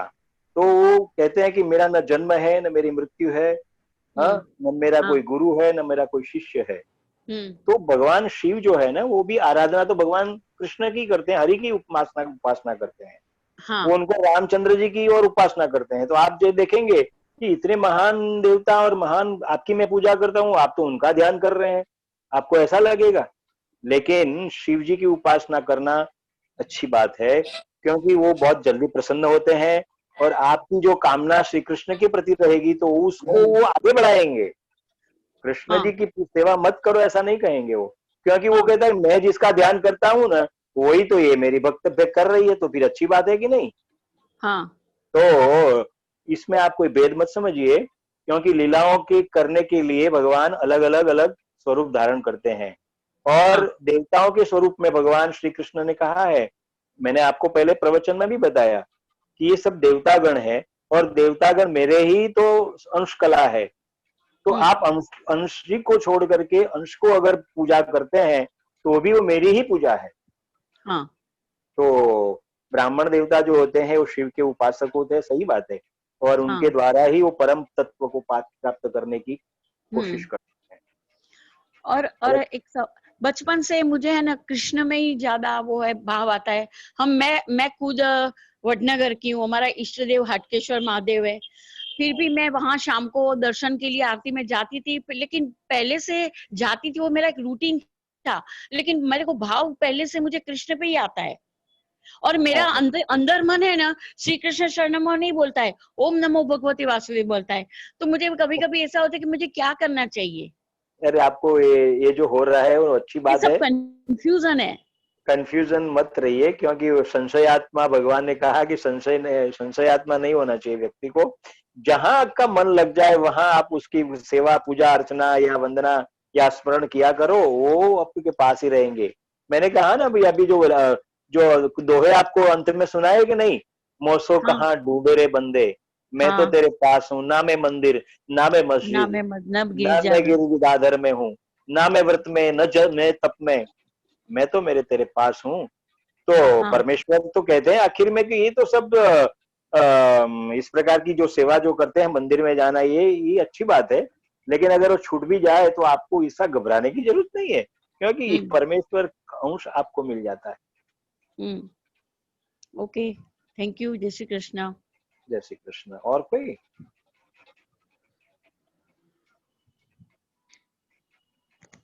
यहाँ हेमांगिनी जी दिख रही है, हेमांगिनी पटेल जी दिख रही है। Rajesh madam, I am actually giving access to unmute yourself. या मैडम बोल सकते हैं। जय श्री कृष्णा। श्री कृष्ण। बहुत अच्छा लग रहा है आपको सुन के और काफी नॉलेज भी मिल रहा है हम लोग को। ये मुझे एक प्रश्न आता है कभी कभी कि क्यों कृष्ण 2.5 अक्षर है, क्यों सुंदर सुंदर शब्द हमारे शब्दावली में 2.5 अक्षर है, प्रेम 2.5 अक्षर है, प्यार 2.5 अक्षर है, रुद्र, मतलब बहुत सुंदर सुंदर शब्द को कोई इसके पीछे कारण है कि इसको 2.5 अक्षर ही क्यों रखा गया है? 2.5 अक्षर प्रेम को सो पढ़े सो पंडित होए। हाँ। तो कृष्ण जी के नाम में आपने देखा है तो कभी कितना टेढ़ापन है, कभी सीधा अक्षर है उनका। रामचंद्र जी का राम लिख लो तो आप एक सेकंड में लिखा जाएगा, लेकिन कृष्ण के लिए आपको ध्यान रखना पड़ेगा। कभी ऐसा टेढ़ा, रू भी टेढ़ा, श भी षटकोण का, ण भी टेढ़ा, मात्राएं सभी टेढ़ी ही टेढ़ी है। कृष्ण हमारे है ना, वो बड़े टेढ़े मेढ़े हैं, वो कभी सीधे चलते नहीं। और आप जैसे जैसे ज्यादा प्रश्न करोगे तो बोलेंगे अभी प्रश्न ही करोगे कि मेरे को भजोगे, मुझे भजो, मुझे प्रेम करो, मेरी लीलाओं का गान करो, मैंने जो बताई है उन बातों को थोड़ा सोचना प्रयत्न करो, उनको ढालने का प्रयत्न करो, मैं तो तुम्हारे पास ही हूँ। तो ये है बात है। ऐसा कोई शास्त्र मैंने तो ऐसा पढ़ा नहीं है कि 2.5 अक्षर में ही रुद्र है, कृष्ण है, ऐसे ऐसे। वो शब्द आपकी मान्यता है और मान्यता हो सकती है। ठीक, धन्यवाद। Thank you. और कोई? कांता मित्तल। कांता मित्तल मैडम, आपको रिक्वेस्ट कर रहा हूँ अनम्यूट करने का, आप अनम्यूट कर सकते हैं। बोलूं? यस मैडम, बोल सकते हैं। हाँ, गुरुजी प्रणाम, आपने बहुत अच्छा सिखाया, हमें बहुत अच्छा लगा। मेरा प्रश्न ये है कि बोलते हैं कि कर्मों के फल मिलते हैं, जो अभी इस जन्म में हम भोग रहे हैं वो हम अभी के कर्मों का फल भोग रहे हैं या पहले जन्म के कर्मों का फल भोग रहे हैं? क्योंकि मैंने देखा कि बहुत से लोग बहुत अच्छा अच्छा काम करते हैं, फिर भी उनको इस जन्म में बहुत कठिनाई आती है। तो क्या हम ये पहले जन्म का कर्मों की फल की वजह से आती है? पूर्व कर्म संचित कर्म कहते हैं उसको, संचित कर्म। और संचित कर्म भुगतने रह गए होते हैं ना, तो वो शायद इस पृथ्वी में आकर के वो हमें भुगतने पड़ते हैं। क्योंकि देखिए, जन्म जो होता है ना, कभी किसी का जन्म एकदम झोपड़पट्टी में होता है, किसी का तो टाटा बंगला और महापुरुषों के, बड़े बड़े लोगों के वहां हो जाता है। तो ये तो उनका भाग्य होता है ना। तो भाग्य तो इसको भाग्य को हम जब मानते हैं तो कहने का तात्पर्य संचित कर्म तो है ही, और संचित कर्म का क्षालन कैसे करना चाहिए, ये सब विधि विधान हमारे यहाँ बताए गए हैं। वो जिसको आप ज्ञान की बात करो, भक्ति की बात करो, तो उसमें वो आप उसमें से आप निकल सकते हैं। और इसीलिए तो इस जन्म में जितना हो सके उतना ऐसे कर्म किया करो कि जिससे आपके मार्ग सरल हो जाए। और दूसरे जन्म में अगर आपको सही शांति प्राप्त करनी है तो ये बात तो है जरूर। यानी पहले जन्मों के कर्म भी हम भुगतते हैं ना? जरूर भुगतने पड़ते हैं, ऐसी बात नहीं है। और नए कर्म आप बनाओ मत। नए कर्म मतलब अच्छे कर्म बनाओगे। देखिए, हमारी फिलोसॉफी तो बहुत जबरदस्त है। क्षीणे पुण्य मर्त्य लोकम विशंति। क्षीणे पुण्य मर्त्य लोकम विशंति मतलब स्वर्ग का सुख मिला है आपको, लेकिन वो क्षीण कब होता है? जब भी आपके पुण्य खत्म हो जाते हैं, तो फिर आप मृत्युलोक में तुरंत प्रवेश कर जाते हैं, स्वर्ग में भी। मतलब आपने जैसे कहा कि कहाँ जाएंगे, तो नीचे आ सकते हैं। नीचे का मतलब दुख में आ सकते हैं, ऐसा है। तो आपकी जो इच्छा है वो परमेश्वर के ध्यान में लगाए रखें, भक्ति में लगाए रखें, तो आपको कुछ कष्ट नहीं होगा और आप अच्छे मार्ग में चले जाएंगे। Okay, thank you. Modi ji. Next last question Modi ji की तरफ से है। मोदी जी, आप अपने आप को अनम्यूट कर सकते हैं। हाँ मोदी जी, आप बोल सकते हैं अभी। तो जयश्री बहन और प्रवीण भाई के हिसाब से हमको ये आपको सुनने का आचार्य जी लाभ मिला, वो बहुत अच्छा लगा। जैसा ही उसका फोन आया था कि ये प्रोग्राम आचार्य जी से का रखने का है, तो मैंने अपनी ग्रुप में भी भेजा, वो हिसाब से सब आए भी है, बहुत कुछ जानने को भी मिला। मगर मेरा एक क्वेश्चन है कि उसमें ऐसा क्यों लिखा है कर्म करे जा फल की अपेक्षा न रखो। अगर फल की अपेक्षा रखो तो अच्छा रहता है, मगर न रखने का क्या कारण बोला है इसका? क्योंकि कभी कभी आप इतने अच्छे कार्य करते हैं लेकिन आपको फल मिलता नहीं है तो आप नाराज हो जाते हैं ना। अरे मैंने तो इतना अच्छा काम किया, देखो फिर भी मुझे ऐसे फल मिला ही नहीं। मगर उसमें डबल माइंड हो जाता है ना कि क्या होता है कि अच्छा फल मिलेगा ही तो लोगों को काम करने की और प्रेरणा होगी। वो देखिए, शरीरधारी को है उसको कर्म करना जरूर है, फल मिलना भी है, आप न चाहे तो भी फल मिलने वाला है। हाँ, जैसे आपने नौकरी कर ली है तो पगार तो मिलेगा ही मिलेगा, शेठ देने वाला ही है। अगर आप ऐसा कहेंगे नहीं सेवा कर दे जा मेरी, बहुत कोई बात नहीं, भगवान ने ना कहा है फल की अपेक्षा मत रख, काम किया कर, तो आप करेंगे ही नहीं, तो वो तो मिलने वाला ही है। नहीं, मगर जितना फल की अपेक्षा होती है उतना नहीं मिलता है ना। वो तो परमेश्वर की लीला है ना, अपेक्षा के द्वारा आप कल चाहोगे कि पूरे विश्व का मैं महाराजा बन जाऊं तो थोड़ी हो सकता है, वो ही नहीं ये सकता। बात नहीं है, मगर कोई लोग जो अभी हम लोग देखते हैं हर टाइम के इतना अच्छा लोग भी होते हैं, वो भी टॉप पे पहुंचते हैं, ऐसा ही बुरे लोग भी टॉप पे पहुंचते हैं, तो तो उसका हमारे क्या कारण है? तो आपने देखा होगा कि जो जितने असुर थे वो बहुत अच्छी अच्छी जगह पे बैठ गए हुए थे, दुष्ट हाँ कार्य करते थे लेकिन थे तो महाराजा जैसे। जरासंध था, बड़ा दुष्ट था। बरोबर। हाँ, 16-16 हजार रानियों को भी अपने कैद में कर लेता था, बड़े बड़े राजा महाराजाओं को गिरा देता था, बोलता कि मैं ही सर्वस्व हूँ, मैं ही भगवान हूँ, मेरी ही पूजा करो सब। तो ये तो उनके अकर्मों के कारण, दुष्ट कर्मों के कारण वो टॉप पे पहुंच भी जाते हैं लेकिन वो सुख शांति नहीं पाते हैं। आप भोजन करते हैं तो आपको जो स्वाद आता है, आनंद आता है, सुनिए मेरी बात पहले, तो वो तो जो हाश होती है ना, गुजराती છો ને તમે, પાણી પીધા પછી જે હાશ થાય છે ને, હાશ થયું ને તમને, જે આનંદ થયો ને, એ તમારું કર્તવ્ય, એ તમારું સુખ છે। તમે ભોજન કર્યું પછી આનંદ થયો ને, એ તમારું સુખ છે, એ તમારું પરિણામ છે। હજારો ડીશ ભરી હોય પણ ગોળીઓ જ ખાવાની હોય, પેલી ડાયાબિટીસ ની, પછી પેલા પ્રેશર ની, હલાની ને પેલાની, આખા ગામની ગોળીઓ ખાઓ અને પછી જ આપણે ભોજન કરીએ, बाद में हम भोजन करते हैं, तो क्या ये सुख है नहीं, मगर आपके पास? बहुत अच्छा कर्म करने वाले को भी इतनी बीमारियां आती है और इतना सफर करना पड़ता है, वो भी देखा हुआ है। हाँ, तो देखा हुआ है तो सब मेरे एकदम अच्छी तरह से जिंदगी जी रहे हैं।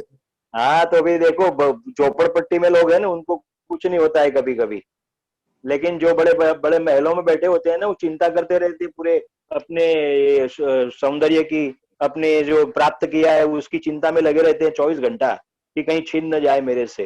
वो बैलेंस की चिंता करते रहते हैं, अपने बिजनेस की चिंता करते रहते हैं, अपने प्रेमियों की चिंता करते हैं, अपने सगा संबंधियों की चिंता करते हैं। हमेशा जब भी देखो तो उनके मन में कुछ ना कुछ ऐसी बातें चलती रहती है, इसलिए वो दुख पाते हैं। अगर वो कहे कि नहीं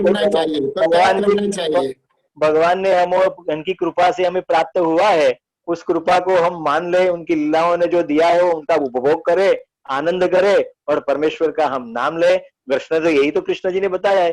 कृष्ण ने कहाँ भागने की बात बताई है, वो तो लड्डू खाने की बात करते हैं, लेकिन आप लड्डू नहीं खा सकते क्योंकि आपको खा लेंगे, अभी लड्डू खा लेंगे, खाओ, बिंदास खाओ, आनंद करो, प्रमोद करो, रास करो, लीलाएं करो। हम लोग आनंद ही करते हैं, लाफ्टर भारतीय संस्कृति ने कभी निराशावाद नहीं दिया है साहब जी। नहीं, बराबर है। भारतीय संस्कृति कभी निराशा को स्वीकार नहीं करती है, उसको आशा करता है, और आप आशा करते हैं तभी तो ये सुख प्राप्त कर रहे हैं और आप आनंद कर रहे हैं। नहीं, बात सही है। आप कुछ त्याग करते हैं तो आनंद खो जाता है। देखो किसी को आप 2 पैसा दे करके देखो, उसकी जरूरियात को पूरा करो, आपको एकदम नींद आ जाएगी, आपको आनंद लगेगा, आपने कुछ अच्छा कार्य किया। ऐसा मेरे को परमेश्वर ने बड़ी अच्छी बात बताई आज कि मैंने इतना काम किया, तो ये त्याग करने से होता है। त्यागो ही भरतर्षभ, भगवत गीता तो त्याग। अरे हमारा यहाँ तो आप लोगों के साथ सत्संग इतना ही हुआ है, लेकिन परमेश्वर अगर हमें कभी मौका मिलेगा और कभी चांस मिलेगा तो परमेश्वर ने जो रहस्य बताए हैं ना, वो आपको एक छोटा छोटा दे देंगे तो आप नाचने लगेंगे साहब। ओके, करेंगे तो एक बार और प्रोग्राम रखेंगे, प्रवीण भाई को, जयश्री बहन को बता देंगे। वो भाग्य की बात है, वो आप लोगों के और मेरे पास समय जिस प्रकार से रहेगा आपके और हमारे सुटेबल हो हिसाब से। या it is possible, not necessary कि मेरे पास, मेरे तो कार्य रहते ही है। तो आपका प्रश्न है, आप आनंद करो, परमेश्वर का स्मरण करो, जो उन्होंने आपको उपभोग करने के लिए दिया है उसको त्याग पूर्वक करो। तेन त्यक्तेन भुंजीथा मा घृतस्य स्वित्तनम। आप समझते हैं, ये उपनिषद का श्लोक है। अभी आपको क्या बताएं, पूरी कथा तो मुझे शुरू करूंगा तो शाम हो जाएगी, 12 बज जाएगा। त्याग पूर्वक भोगो तो आपको वो सुख मिलेगा, लेकिन त्याग नहीं किया और बस मेरा ही है, अभी मैं तो ये महाराजा धीराज हो गया हूँ, ये जो मुझे मिला है ना मेरे कर्म से मिला है, मेरी शक्ति से मिला है, मैंने बहुत मेहनत की है तब मुझे मिला है। अरे मेहनत करने के लिए भगवान ने तुमको निमित्त बनाया था, इसलिए तुमको मिल गया है। तो त्याग पूर्वक उपभोग करोगे तो तुम्हारे शरीर को, तुम्हारे मन को, तुम्हारे हृदय को कुछ नहीं होगा। लेकिन त्याग नहीं किया और भोगना किया तो आप गोलियां ही खाते रहेंगे। जैसे कृष्ण बहुत अच्छा जवाब दिया, जो जय हो। जानना चाहता था वो मिला। जय श्री प्रवीण भाई, once again thanks a lot. अरे वो तो बड़े सज्जन है, जय प्रवीण भाई बड़े प्रवीण है, तभी तो मेरे लेके आए आपके पास। नहीं ऐसा है, प्रवीण भाई का प्रवीण मीन्स होशियार होता है। તમે ગુજરાતી છેલ્લે પ્રવીણનો મીનિંગ એ સમજતો હોશિયાર, અને જયશ્રી બેનમાં તો જય જય લખેલું છે એટલે બધાને જય જયકાર કરાવે છે। જય જય શ્રી રાધે। ઓકે, ગુજરાતીઓએ ભગવાને પરમેશ્વરે કૃપા કરી છે, ગુજરાતીઓ ઉપર બહુ વિશેષ કરેલી છે। એમ તો બધા ઉપર કૃપા કરી છે ભગવાને, પણ તમે બધા ભક્ત છો, સારી વાત છે। બોલો બીજું કોઈ છે ભાઈ? નહીં, now I think should closing words by Jayshree madam. Okay Jayshree madam બોલીએ। આચાર્ય સાહેબ, આપનો ખૂબ ખૂબ આભાર। આપણે 1 કલાક તમને અમને સત્સંગ ભાવી કરી નાખ્યા, એ બદલ અમે તમારા ઋણી છીએ, અને બીજી વખત અમે તમારું લેક્ચર રાખવા જરૂર કોશિશ કરીશું, અને તમે બી અમને સાથ આપશો, એટલા માટે ખૂબ તમારો આભાર। बहुत बहुत धन्यवाद प्रवीण भाई। હવે हमारे थैंक यू। आप लोग प्रसन्न है, मुझे बहुत प्रसन्नता मिली, और इस प्रकार से आप हमारे निमित्त हो गए, और निमित्त मात्र भव सभ्य साची करके यहाँ का हम यहाँ विराम लेते हैं। धन्यवाद। जय श्री कृष्ण, जय जय श्री राधे, जय जय श्री राधे, जय जय श्री राधे। प्रवीण भाई, शुड वी एंड दिस? हाँ जी, Yes. Yeah, okay, sir. Thank you so much for joining. Thank you. Ending this meeting. Yeah, thank you. Bye bye Bye, bye, bye. Bye.